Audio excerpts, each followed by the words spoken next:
स्मृति ईरानी का जो वक्त था चूड़ी खनकाने का, सिलेंडर खनकाने का, प्याज खनकाने का, वो काम खत्म हो गया। जिस जोश और क्रोश में बरेली में उसने घर बनाई, उसने अपना साम्राज्य फैलाना चाहती थी। कांग्रेस को नस्ता नबूद और कभी आएगा नहीं। और यही इनके बीजेपी ने कहा कि तुम बामन हो, कल दो भी नहीं रह पाओगे। वो इनकी अहम ले मरा। स्मृति ईरानी को ये गोद में बैठा करके कुछ भी दे दें, लड्डू खिलाएं, खीर खिलाएं, ये उनका काम है।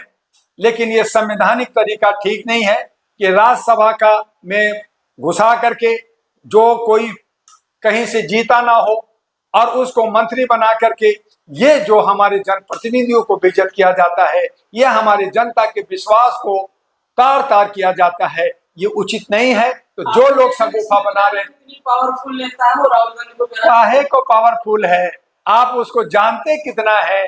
क्या कुछ बॉम्बे में गुल खिलाई, कैसे वो गई, कैसे अपने दोस्त के मियाँ को कब्जा कर करके शादी कर ली, क्या कुछ नहीं किया, क्या होटल किया, क्या उसने गलत किया, ये सब में। अरे निजी मामला भी हमें क्या सपने में आया? आपने मीडिया ने दिखाया, वीडियो दिखाया, होटल चलाया, बीफ बेचा, शराब बेचा, गलत धंधा आपने किया, दुनिया भर के धंधे आपने किया। ये जितने भी लोग हैं जिनको आप बड़े बड़े नेता कर रहे हैं, उनकी जो है हैसियत दो कौड़ी का नहीं है, कोई सम्मान नहीं है, कोई इज्जत नहीं है। नहीं, मैं एक समान नागरिक हूं, मैं जनता का सेवक हूं, मानवता का मैं पुजारी हूं, मानवीय मूल्यों के लिए मैं काम करता हूं। मैं भी अपना जीवनचर्या में अपने समाज, अपने परिवार को देखता हूं, देश के लिए लड़ता हूं, देश के जागरूक के लिए काम कर रहा हूं। मुझे नेता नहीं बनना, मुझे बड़ा नेता नहीं बनना। ये तमाम लोग जो बड़े कहते हैं, ये सब देश के गद्दार हैं। सही माने में ये सेवक हैं, सेवादार हैं, और इनको सेवा करना चाहिए जनता का। लेकिन ये हट जाते हैं, भटक जाते हैं, और फिर अंत में ये सिर्फ रोने के सिवा, खून की आंसू बहाने के सिवा इनके साथ कुछ नहीं। क्या जी?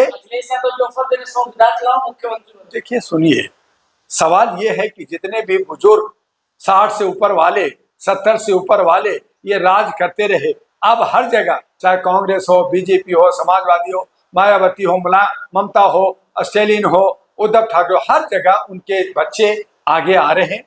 ये अच्छी बात है, लेकिन ये भी मैं कहना चाहूंगा कि उसमें योग्यता होनी चाहिए, उसमें वो शक्ति होनी चाहिए, वो एक्सपीरियंस होना चाहिए, सामाजिक सरोकार से ओतप्रोत होना चाहिए, देश को सुलझा और समझा वो काम करने वाले होने चाहिए। कि ऐसा ना हो कि सोने की चम्मच लेकर के आप आ गए और आपको एक्टिंग नहीं आता, आपको कोई काम नहीं आता, आपको बोलना नहीं आता, आपको जनता का दर्द नहीं समझते, आप समस्या नहीं समझते, तो ये सब परिवारवाद नहीं चलेगा। इसलिए मैंने कहा कि जो 65 करोड़ जो युवा युवती हैं, उसमें जो डॉक्टर, इंजीनियर है, उसमें जो हमारे वकील हैं, जर्नलिस्ट हैं, पढ़े लिखे लोग हैं, जजेज हैं, उनमें से अच्छे सच्चे लोग 543 बाहर आकर के 272 उसमें सरकार बनाए, और सभी राज्यों में अपना सरकार बनाए। जो 90% कहते हैं, उसमें से अच्छे सच्चे लोग मिल करके एक लिस्ट बन करके, जो नेता जो कुकर मुत्ते की तरह एक अपने ही समाज को लूट रहे हैं, चंदा खा रहे हैं, उन तमाम को दरकिनार कर करके अच्छे सच्चे लोग सामने आए, तो मैं समझता हूं कि ये देश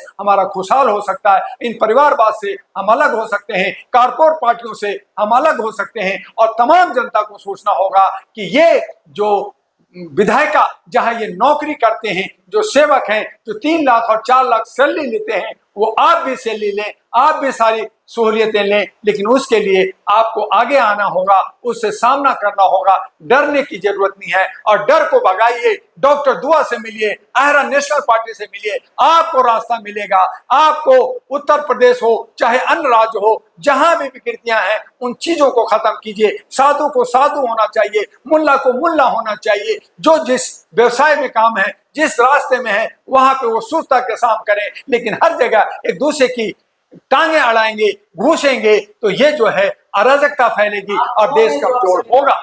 कौन है जो आपसे नेता मिलने आए? मैं एक 37 साल से मानवाधिकार का रिफॉर्मर हूं। भारत के अंदर ह्यूमन राइट्स को पैदा किया, हमारे करोड़ों लोग मेंबर हैं, 800 हमारे सेंटर हैं। हमने हमारी नकल पूरे लोगों ने ह्यूमन राइट्स पे बहुत सारे हजारों संस्थाएं बनाई। हमने ह्यूमन राइट्स कमीशन भारत सरकार की, उसको बनाने में हमने पहल किया। हमने डोमेस्टिक एक्ट लाए, हमने ह्यूमन राइट्स एक्ट लाए, हमने जो है आधार कार्ड का जो मांग रखा था, वो आधार कार्ड जो आपका राष्ट्र का एक पहचान है, वो हमारी मांग 2 साल तक हम लोग धरना प्रदर्शन दिया। अनेकों छोटे बड़े बहुत सारे काम किए। हमने भारत के अंदर बिना ग्रांट डोनेशन के लगातार जनता को जगाने का काम किया, देश विदेश में काम किया, और आज 14 देशों में हम लोग काम कर रहे हैं। अंतर्राष्ट्रीय इंटरनेशनल बार एसोसिएशन लंदन और इंटरनेशनल बार एसोसिएशन यूएसए से जुड़े हैं, यूनाइटेड नेशन से जुड़े हैं, इकोनॉमिक और सोशल काउंसिल से जुड़े हैं। भारत के अंदर जो NALSA national legal service authority और जो स्टेट लीगल सर्विस, जहां गरीबों को और जो कमजोर आर्थिक रूप से हैं उनको जो वकील मिलता है, वो 1987 में एस्टेब्लिश हुई। मेरी संस्था 1986 में एस्टेब्लिश हुई। सब मिल करके भारत के अंदर हम लोगों ने ज्यादा से ज्यादा सामाजिक उत्थान के लिए काम किया। ये डॉक्टर दुआ जो रिफॉर्मर रहा, जिसके साथ 32 चीफ जस्टिस ऑफ इंडिया, बहुत सारे आईएएस ऑफिसर, बहुत सारे सीबीआई के डायरेक्टर, बहुत सारे डॉक्टर और वकील हमारे साथ जुड़े और लोगों ने पूरे भारत के अंदर काम किया। हम शांति के साथ और खामोशी के साथ